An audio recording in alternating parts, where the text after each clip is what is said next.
Hey guys, what is up? Hope you guys are having a great day. In today's video, I will be showcasing the back nine at Oak Quarry Golf Club in Riverside, California. Coolest part about Oak Quarry is not only is it a top 100 public course in the United States, it is also built on the site of an old abandoned rock quarry. So this entire course used to be, I think it was called Jensen's Quarry, and once the quarry was shut down, they decided to build a golf course on it. So let's get started in today's video. So 10th hole here is a 572-yard par 5, and my line was taking it over those trees, and I hit it perfectly. Unfortunately, I just missed my carry by about a yard, so I kicked down this hill and ended up down by the 9th fairway. And the second shot, I just cold topped it, or it was more of a thin, but it was still a top. Went right into the hill in front of me. Luckily, got a good bounce up the hill. Only have 100 yards in for my third shot, and hit this pretty well. Unfortunately, just didn't quite spin as much as I thought it would, and did end up a little past the pin. Still on the green though, so we got to putt it birdie. So, have about a 35-footer here for birdie, and really just greens are rolling great today. And I'm actually, as I'm doing this voice recording, I have just gotten back from playing this course. So rolled it pretty well, but it just ran out of gas at the very end. But we'll tap him for a par, so off to a pretty good start on this back nine. So like I was saying before, this is an old abandoned rock quarry, and that's why you can see so many elevation drops and sheer just rock walls surrounding this course. And there's a couple holes coming up on the back nine or the 16th hole in particular, that really shows the beauty of this course.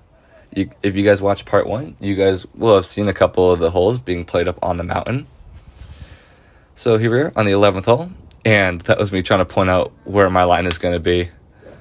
So you guys can't really see the fairway from back here, but 440 yards. I'm hitting a driver, just trying to get something in play.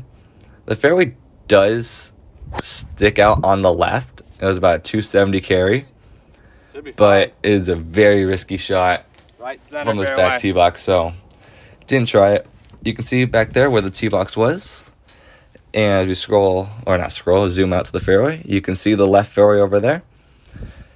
But going out to the right fairway is definitely safer, and might not leave you guys easy of a second shot, but I'd rather take a slightly harder second shot than a harder tee shot. So here you are, second shot, 104 yards out. I am hitting a 54-degree wedge, and I did just catch this off the toe. Luckily, it did carry onto the front of the green. With this being a front pin, it actually worked out pretty well. So I'm not quite happy with that shot, but didn't end up as bad as I thought it did. So got about a 25-footer here for birdie. Just trying to roll this one in with some pace. Try to get as close to the hole as I can. Not really thinking about making it, but making this putt would be very nice. And it just ran out of gas at the last second and broke left. So, not a bad par there to start off, or to keep the par streak going. So now on to what I think is the toughest par 3 on the course. So the 12th hole, 437 yards. I'm hitting a 4-iron, and the pin is just over those back bunkers, or those right bunkers. And there was a little break between 11 and 12, about 25-minute break, because there was a huge backup. So not the shot you want to be facing after a big wait. And unfortunately, because of that, I chunked it. Now, I know that waiting 25 minutes isn't an excuse, but on a shot like this, you kind of just want to get there and hit it. You don't really want to be thinking about the shot for too long and getting stiff. So second shot, I have 40 yards in, and my ball plugged, or almost plugged right where you see it. So there's a big clump of mud on the back of my ball, and yeah, chunked it into the bunker. Very disappointed there, and making a mess of this hole. So third shot here, out of the bunker. And this is the one problem with the course. There is no sand in these bunkers. And once again, I know that's not an excuse, but it is very, very hard to hit of hard bunkers, as most of you guys probably know. So I have a long putt here for bogey, and I did hit this about 9 feet past. Unfortunately, I was a little annoyed at this point, so I did not record the next putt. But I did make it. You guys are just going to have to believe me on that. I do have a witness. You can see I'm playing with my dad. So, on to 13. Just trying to recover after that. Dogleg right. And tried to keep it low, and unfortunately got in front of it and kind of sliced this. Yeah, you can see I'm a little annoyed with the way I'm swinging right now. I actually did get a great break. Ball kicked off that hill and actually ended up in the fairway. So that just shows you don't get upset with a shot until you know where it actually is. Second shot here, 111 yards into a headwind. Trying to play this about 120. And I thought this ball was inches from the pin. And you guys will see in a second where this ball actually landed. So you can see the fairway there. And there's the pin. And that's where my ball pitched. A couple, 2 feet short of this pin. And then proceeded to spin back about a good 15 feet. So a little unfortunate there, but still a pretty good shot. So, 17-footer uphill for birdie. This was a pretty straight putt, and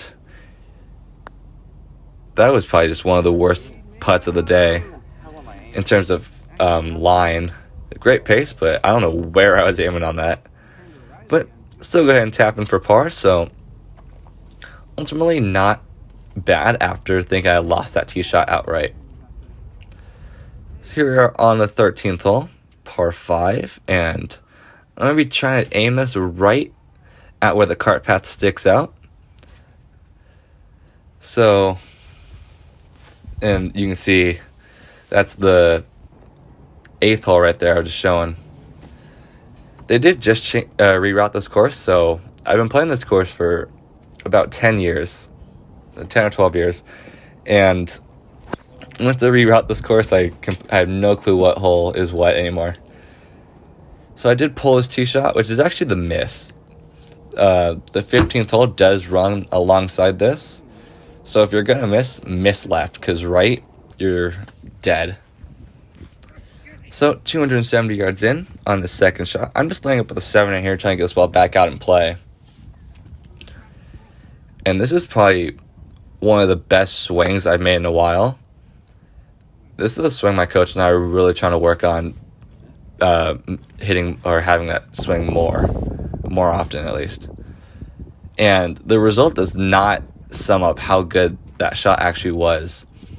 Once again, I just missed my landing spot by about a yard and it kicked down into this dirt area.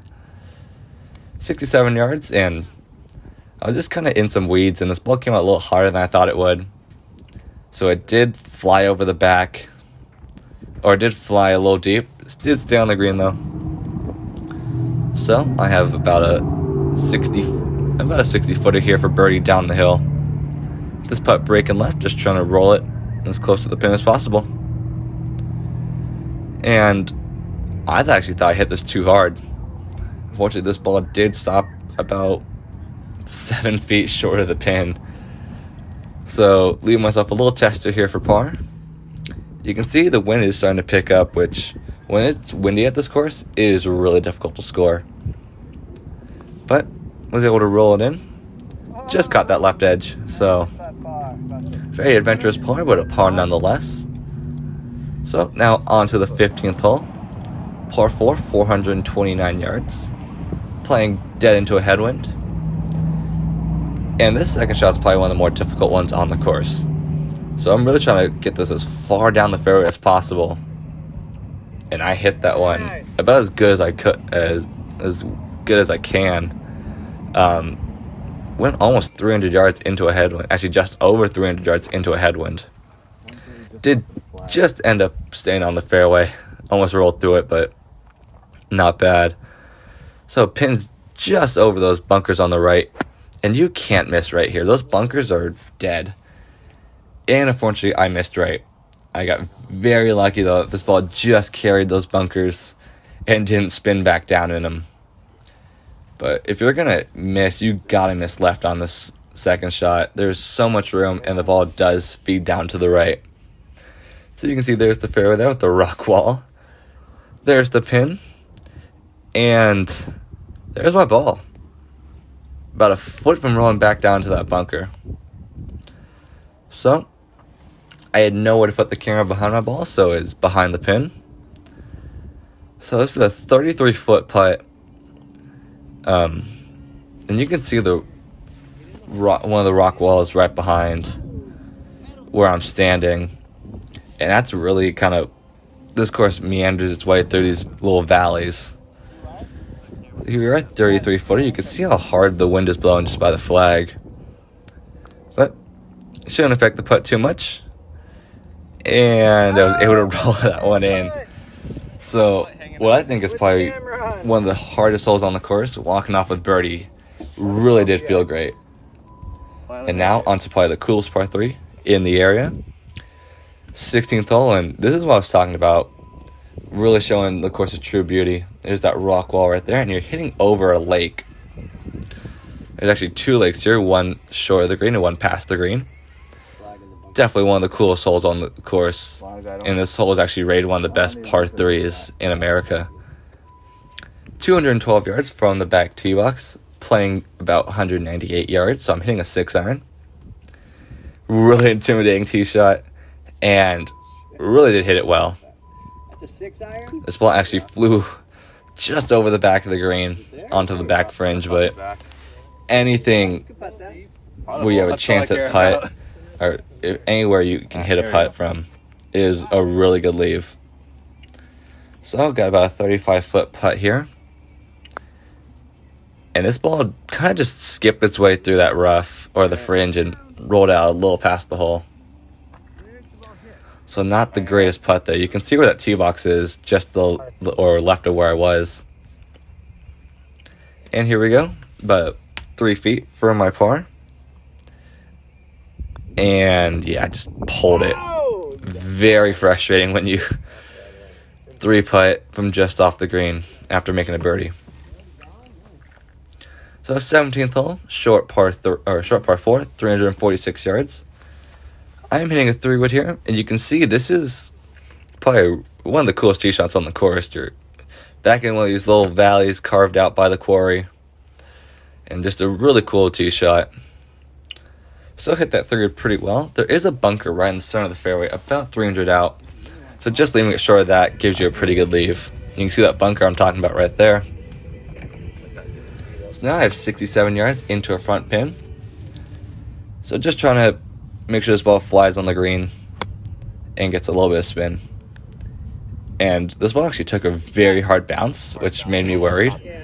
But you'll see in a second, this ball actually ended up a little bit of ball. Pretty close. So I have 8 feet now for my birdie. And just look at that rock wall. That's actually right where the tee box is. And I mean, just how cool is that they made a golf course out of a quarry. And that felt good to roll that putt in after a 3-putt bogey. Yeah. So, walking out with a birdie. Now on to 18. Par 5, 572 yards. And this used to be the old 16th hole. But I think this makes for a much better finishing hole. So, what they did is they essentially made the old 17th hole the new first hole. And essentially the course ran the same way. So, old number 1 used to be number 3. But I think this makes for a much better finish, especially when you have a back pin location like we had today. So hit that drive pretty well.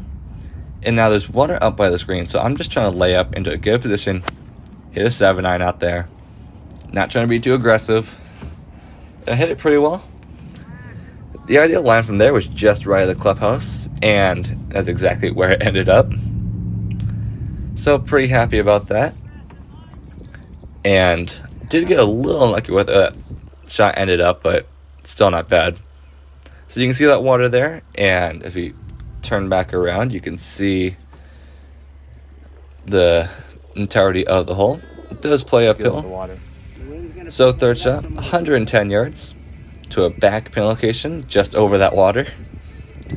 And this is something I really got to work on, not making as much, just kind of chickening out and blocking it out to the right.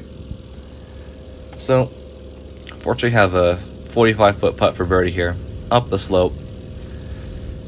Much rather would have had this, or really would like to have this closer, but fortunately, just got to get better at shots under pressure. So, rolled that pretty close. Now I have a 2-footer for my par here. Just to save you guys some time, I do roll this putt in, as you guys will see in a second. So, 37 on the front nine, 30 on the front nine for a finishing 75. Thank you guys so much for watching this video, and I will see you in the next video.